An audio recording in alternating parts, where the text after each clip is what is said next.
The Texas wind carried warnings long before a man could see them. Dust rolled low across the prairie. Cattle lifted their heads. Even the old barn door tapped nervously against its hinges, like it knew trouble was riding in. Warren Hawk. Mallory wiped sweat from his brow as he hammered the last fence post into place. He'd worked his ranch alone for years, but that morning, something in the air made his heartbeat shift. A quiet dread, a whisper on the wind. Then he saw it, a tiny figure stumbling across the far edge of his land, weaving like a fawn too weak to stand. At first, Hawk thought it was a coyote limping toward the creek, but as it drew closer, he froze. A child, barefoot, starving, clinging to life with nothing but willpower and the thin breath in her chest. Her clothing, torn Comanche garments, snapped weakly in the wind. She should have been afraid of him. Instead, she looked up with hollow eyes, as if the world had already taken too much from her. Hawk's hand twitched toward the rifle on his saddle, but something deeper, older, pulled him the other way. Who was she? And why was she alone in a land where no Comanche child ever wandered alone? The answer would bring 200 warriors to his barn by sunrise. Warren Hawk. Mallory had seen hard seasons his 38 years. Drought, tornadoes, cattle rustlers. But nothing sliced through him like the sight of that child collapsing at his water source. Her legs buckled. Her hands trembled. She clutched her stomach like the hunger was eating her from the inside. Hawk dropped his tools and walked toward her slowly, both hands open and visible. "It's all right," he said gently, though he knew she couldn't understand English. "You're safe. I ain't gonna hurt you." The girl's dark eyes lifted to meet his. They were huge in her thin face, too huge. Eyes that had seen more pain than any child should. She tried to speak, her voice rasping like dry leaves. Rapid Comanche words spilled out, frantic, desperate. Hawk caught none of them, but her gestures were clear enough. She tapped her lips, then pointed toward the creek. Water, food, life. Most ranchers along the Red Plains would have reached for their rifles by now. Tension with the Comanche had been rising for months. Raids, missing cattle, rumors of revenge in the hills. But Hawk wasn't built like most men. Maybe it was his late wife's teachings. Maybe it was the son he lost. Maybe it was the simple truth that no man with a soul could watch a starving child die on his land. He knelt beside her, lifting her gently. She weighed no more than a sack of feathers. As he carried her toward his cabin, he felt her small body shaking, not just from cold, but from terror buried so deep it felt like a second skin. Inside, he laid her on his only chair and moved quickly to heat stew from last night. The aroma of beef, onions, and potatoes filled the room, and the girl's eyes followed every movement like she was afraid the food might disappear. When he set the bowl in front of her, she didn't wait for permission. She ate with the wild urgency of someone who hadn't tasted food in days, maybe longer. That's when Hawk noticed the necklace. Beads, intricate, patterned, unmistakable. He leaned in slowly. He'd seen that exact design before, described in town only last week. The ceremonial beads worn by the family of Chief Iron Dog, the fiercest Comanche leader in the territory. Hawk's stomach tightened. This wasn't just any lost child. She was the chief's daughter, and that meant he was standing on a powder keg with a lit match. Still, when she looked up at him, soot dripping from her chin, hope flickering through exhaustion, he knew he couldn't turn back. Whatever happened next, Hawk Mallory would face it standing tall. The girl finished eating and slumped sideways, asleep before he could fetch her a blanket. He draped his own over her, tucking it beneath her chin. Outside, the prairie stretched quiet and wide, but Hawk felt danger moving across it like a shadow. The Comanche would be searching, and when they found her trail leading straight to a white man's ranch, no explanation would matter. By late afternoon, the hoofbeats came. 3 riders, local men, neighbors, Jed Carter, Deputy Eli Monroe, and Reverend Brooks, each wearing the same look of hard worry. Hawk stepped outside to meet them. Eli didn't waste time. "You got a Comanche girl inside?" he asked bluntly. Hawk hesitated only a moment. "Yes." Jed cursed under his breath. "Lord help us. Eli saw smoke signals in the hills today. The Comanche are stirring. Reverend Brooks's voice shook. Iron Dog's daughter went missing 3 days ago. If he thinks you took her, he'll come with everything he has. Eli finished grimly. And he won't ask questions. Hawk crossed his arms. I didn't hurt her. I helped her. Jed leaned in, voice tight. Doesn't matter, Hawk. They'll think you stole her. You need to take her back. Now. Tonight. She can't walk, Hawk replied. She can barely breathe. Then we're all dead, Jed muttered. Eli mounted his horse. I'll war the others. Get ready. They'll come before dawn.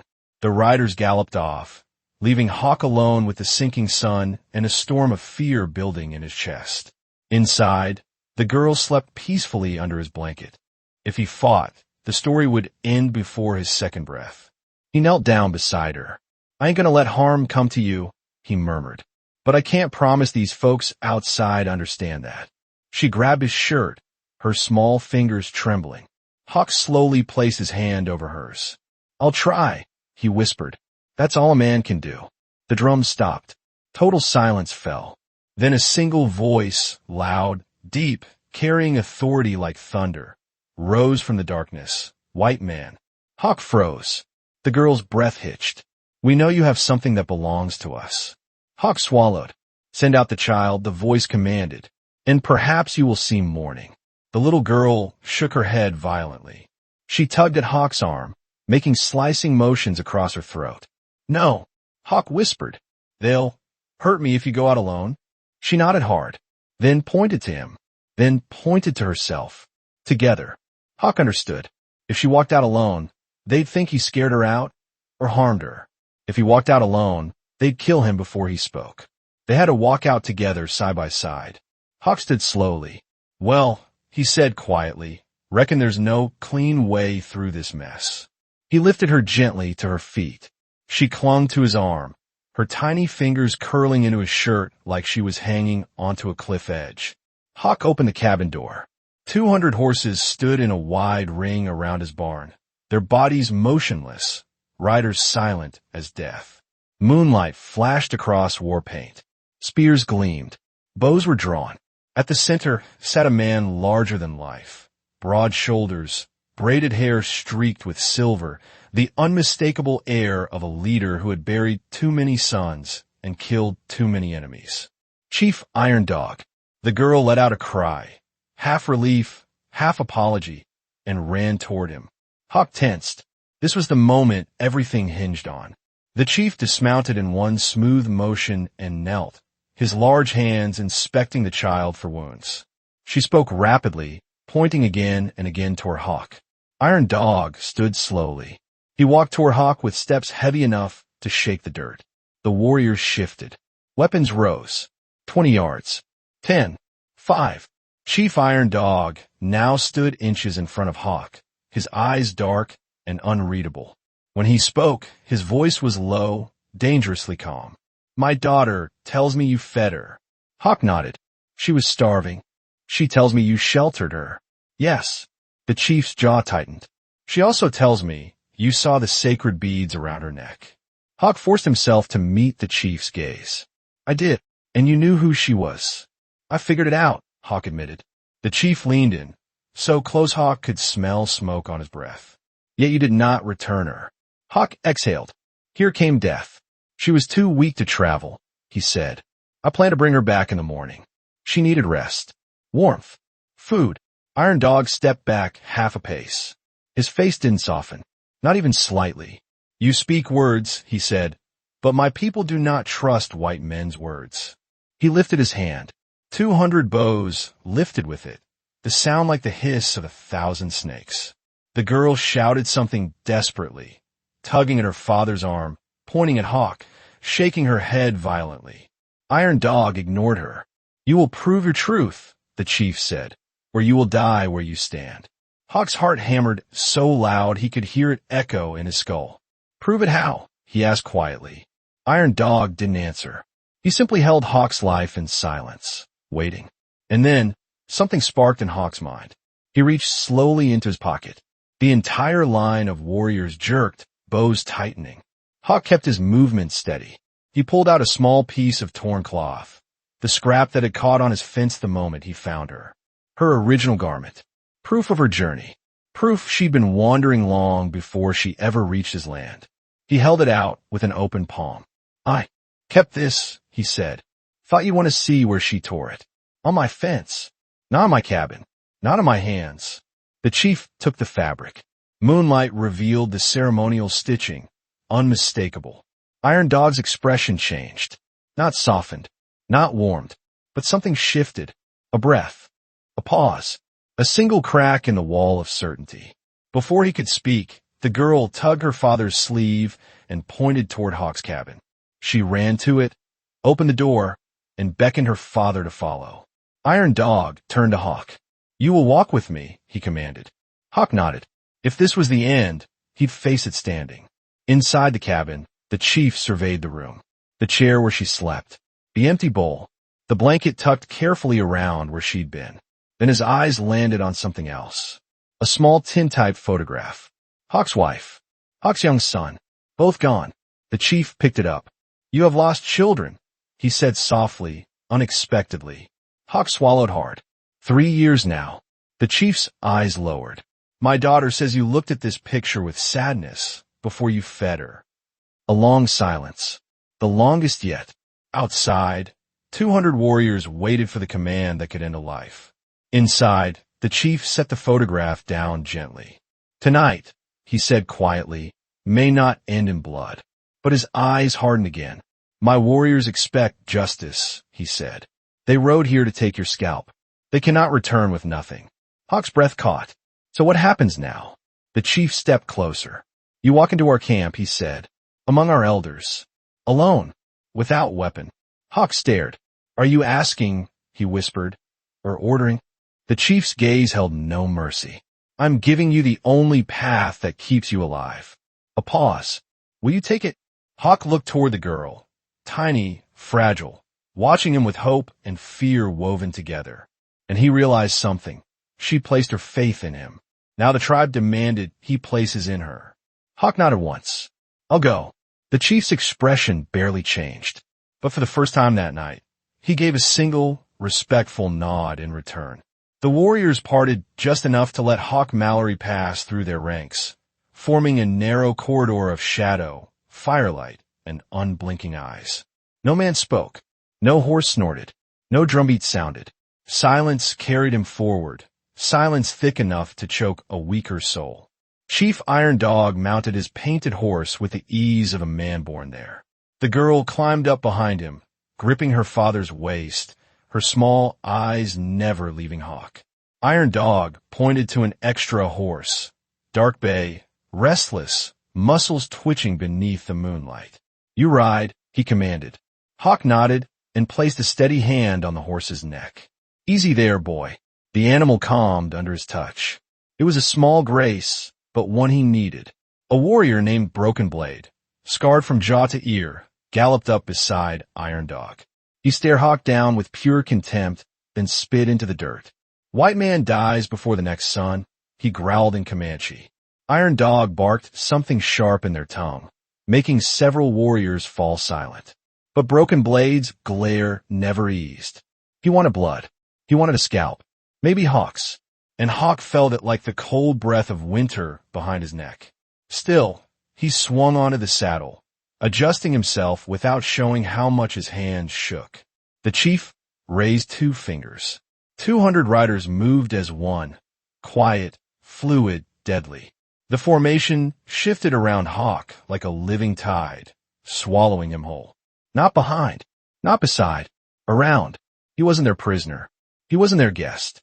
He was a man suspended between both, alive only on Iron Dog's word. They rode north, deeper into Comanche territory. The land changed beneath the horses' hooves, flat plains giving way to hidden dips, winding gullies, and ancient trails carved long before white men set foot on the soil.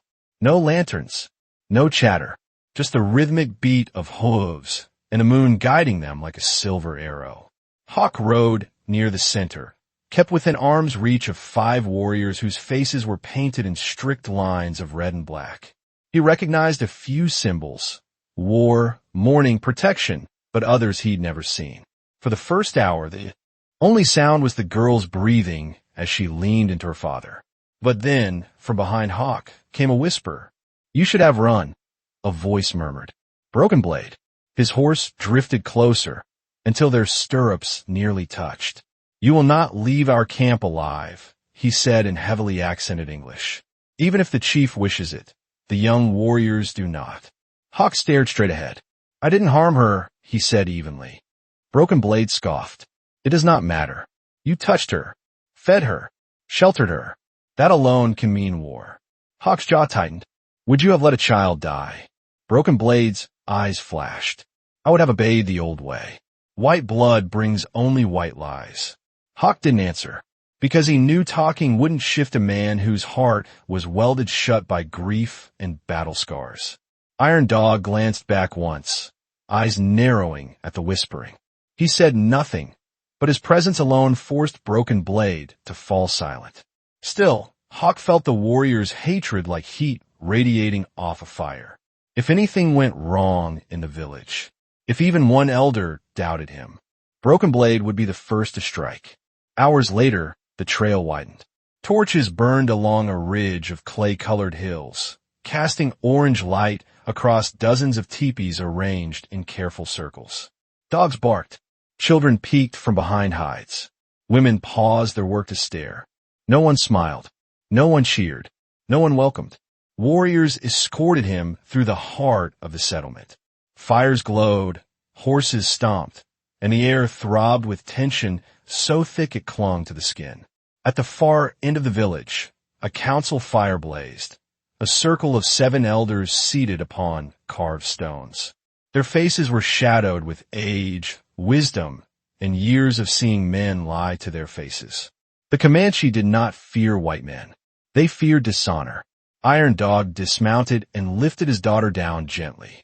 She ran to one of the elder women, who wrapped her in a buffalo robe and examined her closely. Iron Dog motioned for Hawk. "You stand before the elders," he said. "Speak only truth." The crowd pressed in behind them, at least 100 more men, women, and youths. Many glared. Others whispered. A few glanced at the girl with relief, but not enough to soften their suspicion. The eldest elder, a man whose braided hair reached the ground, lifted his staff. "He is the one," he asked Iron Dog. "Yes," the chief said. "Did he take your daughter?" "No." "Did he harm her?" "No." "Did he feed her?" Iron Dog glanced at Hawk, then nodded once. "Yes, he fed her." A ripple moved through the crowd, but Broken Blade stepped forward. "And what price did he ask?" he barked. "White men do nothing without wanting something in return." Another warrior shouted agreement. Women folded their arms. Several elders frowned. Hawk's throat tightened. Iron Dog raised his hand sharply. "Enough." But Broken Blade pressed on. "This man kept our chief's daughter under his roof," he snarled. "Kept her alone. Who knows what he intended?" The crowd stirred, whispers rising like hornets. Hawk took a step forward. "I helped a starving child," he said quietly, "because she needed help. Because my own boy died at that age. Because no man should leave a child to die alone in the dirt." The crowd went still. Iron Dog's jaw shifted slightly, just enough to show the words cut deeper than expected. But Broken Blade wasn't finished. "He lies," the warrior spat. "All white men lie. If he speaks truth, let the spirits reveal it." A murmur. Agreement from several younger warriors. The elders leaned in.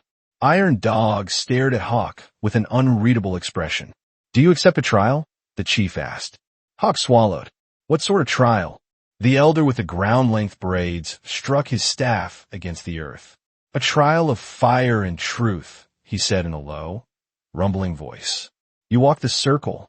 You speak your truth, and the spirits decide if your life continues." The girl, her small arms wrapped in the buffalo robe, ran forward and grabbed Hawk's coat. "No," she cried in English, so broken it startled the entire crowd. "Be good. He saved me." Gasps rippled everywhere. A child speaking against the warrior caste. And in English? Unheard of. Iron Dog knelt before his daughter. "Tell them," he murmured in Comanche. She stepped forward, trembling but brave as a wild foal. Then she spoke. Fast. Urgent. Every word a plea. She described the hunger, the days lost in the storm, the way Hawk lifted her gently, like she was breakable, the food, the warmth, the blanket, the picture of his lost family, the sadness in his eyes when he looked at it. As she spoke, you could hear Warrior's breath soften, just slightly. Then the elder with the staff lifted his palm. Enough. The girl stopped. Silence fell. The oldest elder looked from the child to Hawk, to Iron Dog. Then he spoke words that made Hawk's heart nearly burst through his ribs. The spirits have heard. A pause. This man does not carry the hunger of a wolf. A louder pause. He carries the wound of a father. The chief's eyes closed for a moment. Then, he will not die tonight. Gasps erupted through the village. Anger from some, relief from others. Broken Blade looked betrayed. Iron Dog looked resolved. The girl looked ready to cry with joy. But the elder raised his staff again. However, he said, his voice deep as thunder rolling over the plains, his trial is not finished. The crowd leaned forward. To prove his truth, he must walk into the fire. A cold wind swept across the Comanche village, bending torch flames and carrying a low hum of anticipation through the gathered crowd. Infants quieted. Dogs lowered onto their bellies. Even horses shifted with uneasy snorts. Everyone felt it. The trial was older than memory, older than any council elder, older than the tribe's first war stories. A trial of fire was not punishment. It was revelation, a test a liar never survived, a test a truthful man walked through with the spirit's favor. Hawk Mallory stood barefoot in the dirt, every muscle tight but his eyes steady. Chief Iron Dog faced him across the crackling flames of the ceremonial pit. Embers glowing red, heat rising in shimmering waves. Beside the chief stood Broken Blade, the scarred warrior who wanted him dead more than he wanted breath. His teeth were clenched. His hand never strayed far from his knife. On the other side, the little girl, the chief's daughter, gripped a buffalo robe so hard her knuckles turned white. Her lips trembled, but her gaze never wavered from Hawk. The oldest elder lifted his carved staff. Tonight, he intoned, voice deep as thunder, this white man walks the path of truth. A murmur rolled through the crowd. If he lies, the elder continued, the flames will take him. The wind rushed. The fire snapped. The tribe leaned in. And if he speaks truth, the elder's gaze swept the gathered warriors, resting longest on Broken Blade. Then the flames will open for him, and no warrior shall raise a weapon against a man the spirits have spared. Many warriors shifted, suddenly unsure. Even Broken Blade blinked, momentarily thrown off. Iron Dog stepped forward. You may speak your truth before you walk, the chief said. Hawk looked at the council, then at the warriors, then at the girl. Finally, he looked back at the chief. I ain't got many words, he said, voice calm, steady. But I'll tell you what's true. The village listened. I found your daughter starving, Hawk said, shaking, thirsty, lost. She didn't have the strength to lift her head. If I hadn't fed her, she'd have died in my water hole. Warriors exchanged glances. I ain't proud. I ain't special. I just ain't the kind of man who steps over a dying child. He paused. Breath. Wind. Silence. I knew helping her might cost me, but I reckon some things are worth dying for. He looked at the fire, heat licking the night, and that little girl was one of them. The elders whispered. The girl wiped her cheeks. Even Iron Dog's eyes glimmered with something he hid quickly. But Broken Blade stepped forward, fury twisting his features. Words, he shouted. White man words. If your heart is true, walk. Hawk didn't flinch. He stepped toward the fire pit. The heat slapped him first, hot enough to sting his skin through the night air. Sparks floated like angry fireflies. Flames roared as a warrior stoked them higher. The path was narrow. 2 long planks laid across the pit, each glowing with heat. Tradition held that. The spirits would bend the flames inward or outward, depending on the man's truth. Hawk exhaled once, then stepped forward. The fire surged, flames licking higher, almost mocking him. A few children cried. Women murmured prayers. Warriors watched with hands tightened on their weapons. Hawk placed his foot on the first plank. It would burn his soul instantly. Pain seared up his leg. But he stepped again. A second step. A third. The flames leaped up, so high Iron Dog's eyes widened. But then, something strange happened. The fire shifted. Not away, not down, but sideways. As if two invisible hands pressed the flames outward, clearing the space directly in front of Hawk. Gasps rose across the entire village. Broken Blade's eyes went wide with disbelief. Hawk took another step. The flames held back. Another. Still clear. He reached the center of the pit. Heat surrounding him like a living beast, but not a single flame touched his skin. Iron Dog dipped his head. Several elders bowed. Women covered their mouths with awe. The spirits had answered. Hawk walked the rest of the path slowly, one steady foot after another, until he reached the far side and stepped on a cool earth. A breath, shared by the entire tribe, escaped into the night. The oldest elder raised his staff high. The fire has spoken. 20 torches lifted in unison. This man does not lie. A roar erupted. Not cheering exactly, but the release of collective tension. The tribe had been ready for war. Now they were being told war was forbidden. Broken Blade stumbled forward, eyes blazing. "No," he shouted. "The fire is trickery. White man tricked the spirits." Iron Dog spun so fast no one saw him move. His hand gripped Broken Blade's wrist, twisting until the warrior dropped his knife in the dirt. "Enough," Iron Dog growled. "You question not the white man. You question the spirits themselves." Broken Blade's lips pulled back in a snarl. But the chief stepped closer, far too close. "You would kill a man the fire spared?" Iron Dog asked, voice a dangerous whisper. "Then you bring shame to our people." Broken Blade trembled with rage, then ripped his arm free and pointed at Hawk. "If he leaves here alive," he spat, "he will bring more white men, bring their soldiers, their rifles." Hawk stepped forward now. "I ain't bringing no one," he said. "I work my land alone. I want peace same as any man." Broken Blade scoffed, but Hawk took one more step, just enough to meet the warrior's eyes. "I didn't save your chief's daughter to start a war," Hawk said. "I saved her because she needed saving. That's all." Broken Blade's jaw clenched. For a moment, the whole village braced, knowing one wrong breath could reignite the fire that had just been calmed. Then soft footsteps. The chief's daughter walked forward. She took Hawk's hand in both of hers, and with her tiny voice shaking, she said in perfect, halting English, "He good man." Silence broke like ice cracking on a winter river. Hawk froze. Iron Dog inhaled sharply. Even Broken Blade's fury faltered. The child stepped in front of Hawk, shielding him. "He saved me," she said. "Now save him."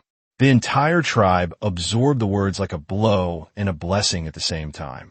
Finally, Chief Iron Dog raised his spear. "His trial is finished," the chief declared. "The spirits have chosen. This man walks under our protection." Several warriors nodded, some reluctantly, some proudly. Broken Blade looked away, defeated but smoldering with resentment that promised trouble later. Iron Dog placed a hand on Hawk's shoulder. "Tonight," the chief said, "you face our elders.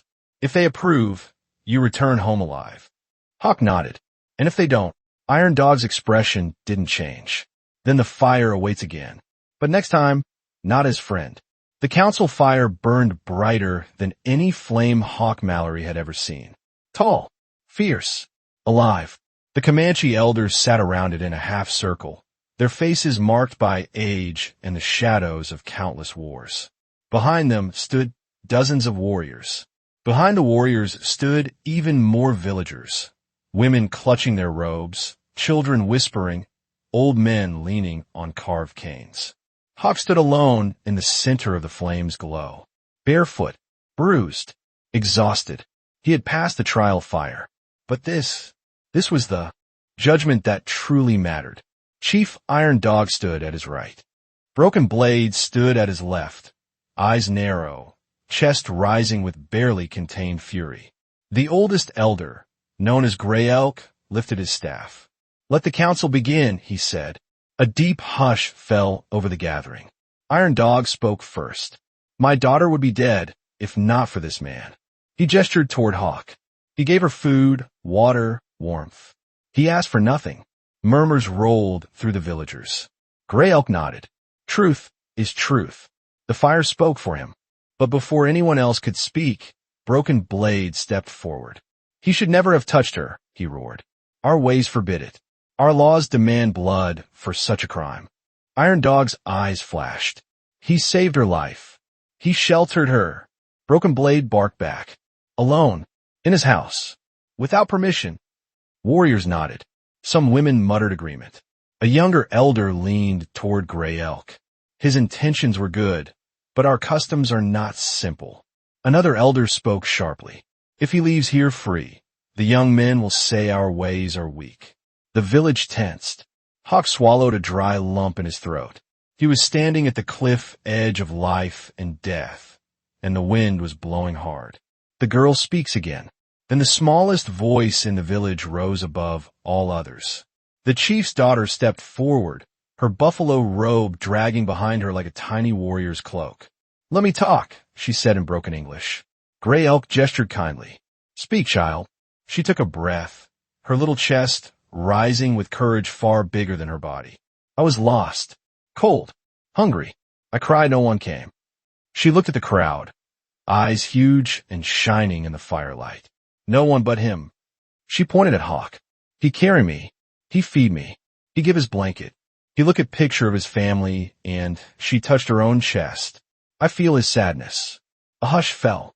Even some warriors lowered their weapons. She continued, voice stronger now. He good. He kind. He did not hurt me. He did not ask. He did not trade. He just helped. She stepped beside Hawk, tiny fingers gripping his torn shirt. If he bad, I would know. Tears gathered in many of the women's eyes. Gray Elk exhaled long and slow. But Broken Blade wasn't finished. He lies with his heart. Broken Blade shouted, not with his mouth.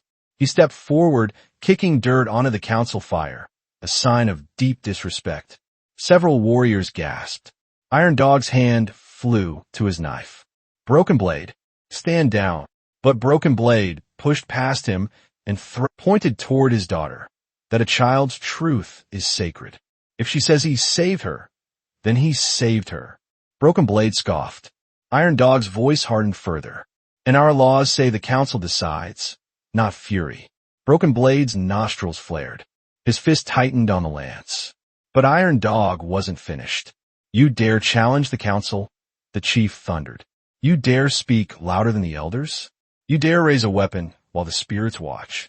The crowd murmured nervously. Iron Dog stepped inches from Broken Blade's face. Then you challenge me. The tension snapped like a rope pulled too tight. Broken Blade's face drained of color. He stepped back, lance lowering. No warrior challenged the chief unless he wanted to be chief himself. And Broken Blade wasn't that bold. Not tonight. Not against Iron Dog. He backed away, humiliated. But Hawk knew this wasn't over. Broken Blade would wait. Would brood. Would strike when no one expected. Tonight, though, he was contained. For now, the final decision. Gray Elk lifted his staff again, restoring quiet. The child speaks truth, the elder said. The fire speaks truth. Our chief speaks truth. He looked directly at Hawk. You are a stranger to us. But your heart, he placed a hand over his chest, is not that of a thief. Another elder nodded. He has earned mercy. A third added, and protection. Iron Dog bowed his head in agreement. But the eldest elder raised a hand. One last matter remains. The crowd leaned in. Mercy is not free. Mercy is not simple. Mercy is not given without cost. Gray Elk's eyes locked on Hawk's. You will promise this tribe something. Hawk nodded, voice steady. I will. You will promise, Gray Elk said, that if any Comanche child, any child, comes to you hungry, lost, wounded, or alone, he paused. You will help them again. Hawk nodded without hesitation. I swear it. The elder's voice boomed across the village. Then hear this, all who gather. Warriors lifted their torches. Women lifted their voices. Children watched with wide eyes. This man, Gray Elk declared, is under Comanche protection. No warrior shall harm him. No village shall raid his land. He is friend to our people. Gasps. Shouts. A swell of disbelief. Broken Blade staggered back, defeated. Iron Dog placed his hand on Hawk's shoulder. You walk home alive, he said quietly. Not as prisoner. Not as enemy. The chief's daughter slipped her small hand into Hawk's. Come, she whispered. You safe. And for the first time since dawn, Hawk breathed without pain. But he didn't know the hardest part was still coming. Tonight, they had spared him. Tomorrow, he would have to face his own people. People who'd never believe why 200 Comanche warriors escorted him home. Dawn on the Texas plains came soft and gold, brushing the Comanche village with warm light as if trying to wash away the night's tension. Fires crackled low. Horses grazed. Women prepared morning meals. And Hawk Mallory stood at the edge of the settlement beside Chief Iron Dog, feeling the shift in the air. Not peace, not yet, but the beginning of it. The chief's daughter clung to her father's side, glancing up at Hawk with shy gratitude. She said nothing, but Hawk felt her small hand brush his sleeve before she stepped back. Iron Dog mounted his stallion. You ride home now, he said. Not alone. Hawk blinked. What do you mean? The chief gestured. From the shadows between the teepees emerged 20 warriors, painted, armed, mounted, the strongest riders, the fastest horses, the tribe's living shield. Hawk stared. You're escorting me? Iron Dog nodded. A man who saves a Comanche child must not be harmed by those who fear what they do not understand.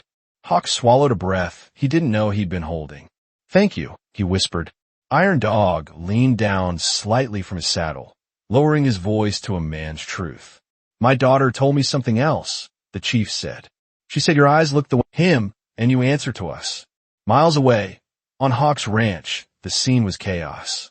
Half the county had gathered, men with rifles, shotguns, pistols stuffed in belts, horses tied to posts, fear thick enough to taste. Jed Carter was pacing so fast he was kicking dust in the clouds. He's dead, he muttered. He's got to be dead. They probably skinned him alive.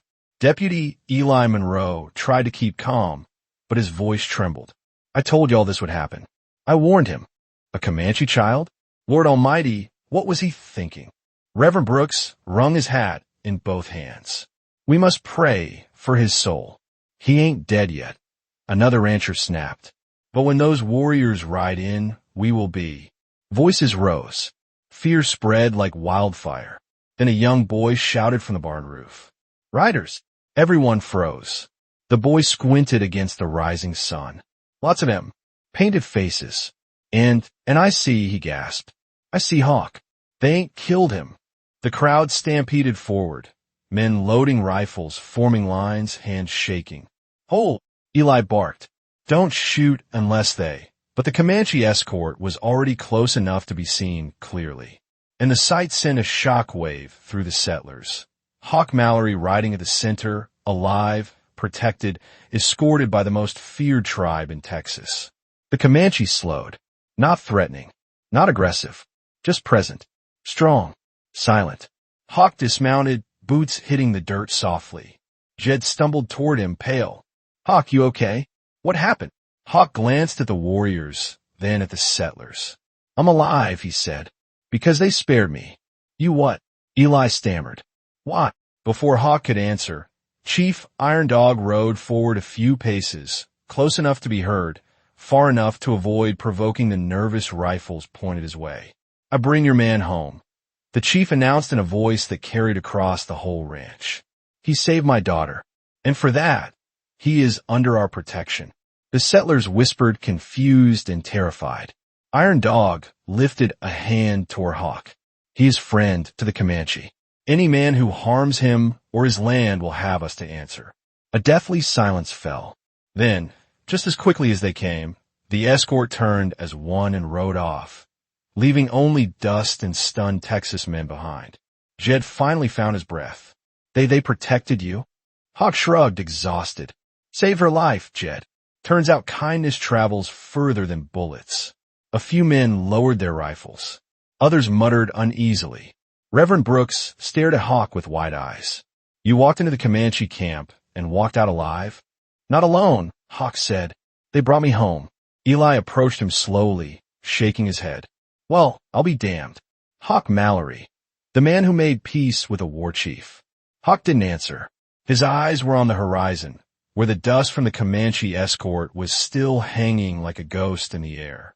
He'd lived through the kind of night few men return from, and it had changed him. Changed everything. Word spread across the plains like wildfire. Hawk Mallory, the quiet cowboy who lived between Amarillo and nowhere, had walked through the fire of Comanche judgment and been spared. Within weeks, the raiding slowed. Within months, they nearly stopped. And Hawk's ranch became something unheard of, neutral land. A place where Comanche riders could water their horses without fear, and settlers could pass by without lifting a rifle. No treaties were signed. No officials recorded it. But peace lived there. Quiet, steady, real. Each autumn, the chief's daughter, Tall Feather, visited Hawk's ranch. No longer starving. No longer afraid. She grew into a respected woman among the Comanche, known for speaking both languages and both truths. Sometimes she brought woven gifts. Sometimes she brought stories. Sometimes she brought only a smile. Every visit reminded Hawk why he'd made that choice, the one that had nearly cost him his life. Kindness had saved one child.